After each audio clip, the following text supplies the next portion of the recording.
ಕೊನೆಯದಾಗಿ ಮೀನರಾಶಿ, ವ್ಯಾವಹಾರಿಕ ಪ್ರಗತಿ, ಆರೋಗ್ಯದಲ್ಲಿ ಬೆಟರ್ ಆಗ್ತದೆ, ಉತ್ತಮವಾಗ್ತದೆ. ಗುರುವಿನ ಮನೆಯಲ್ಲೇ ಶನಿ ಇರುವುದು, ಗುರುವಿನ ದೃಷ್ಟಿ ಉಂಟು. ನಿಮ್ಮ 9ನೇ ಸ್ಥಾನಕ್ಕೂ ಗುರುವಿನ ದೃಷ್ಟಿ ಉಂಟು.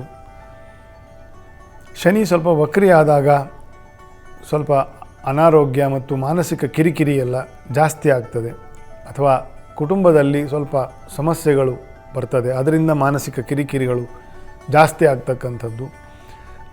ಆದಾಯಕ್ಕೆ ಏನು ತೊಂದರೆ ಇಲ್ಲ, ಖರ್ಚು ವೆಚ್ಚಗಳು ಕೂಡ ಅದಕ್ಕೆ ತಕ್ಕ ಹಾಗೆ ಇರ್ತದೆ ಮೀನರಾಶಿಯವರಿಗೆ. ಓವರಾಲ್ ಶುಕ್ರನು ಅನುಕೂಲ, ಕುಜನೂ ಅನುಕೂಲಕರ, ಗುರುವಿನ ಅನುಕೂಲವೂ ಇದೆ, ಪಂಚಮ ಗುರು. ವ್ಯಯದಲ್ಲಿ ರಾಹು ಸ್ವಲ್ಪ ದೋಷಕರವೇ, ಅದು ಇಷ್ಟ ಕ್ಷೇತ್ರ, ಅದು ಏನು ಅಂಥ ಸಮಸ್ಯೆ ಏನಲ್ಲ. ಮಾನಸಿಕ ಸಮತ್ವಕ್ಕೆ ಮಾತ್ರ ಸ್ವಲ್ಪ ಸಮಸ್ಯೆ ಬರ್ತದೆ. ಈಗ ಇದ್ದಂತೆ ಇನ್ನೊಂದು 2 ಗಂಟೆ ಕಾಲ ಇರಲ್ಲ.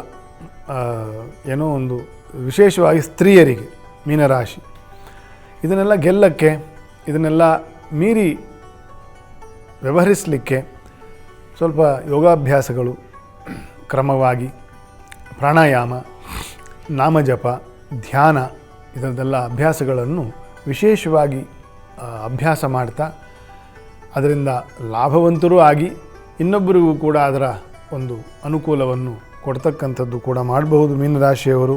ಇಷ್ಟು 12 ರಾಶಿಗಳ ಮಾಸ ಭವಿಷ್ಯ ಜುಲೈ. ಎಲ್ಲರಿಗೂ ಸನ್ಮಂಗಳ ಉಂಟಾಗಲಿ.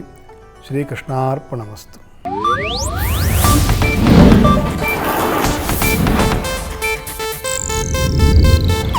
ಇದು ಏಷ್ಯಾನೆಟ್ ನ್ಯೂಸ್ ನೆಟ್ವರ್ಕ್ ಪ್ರಸ್ತುತಿ.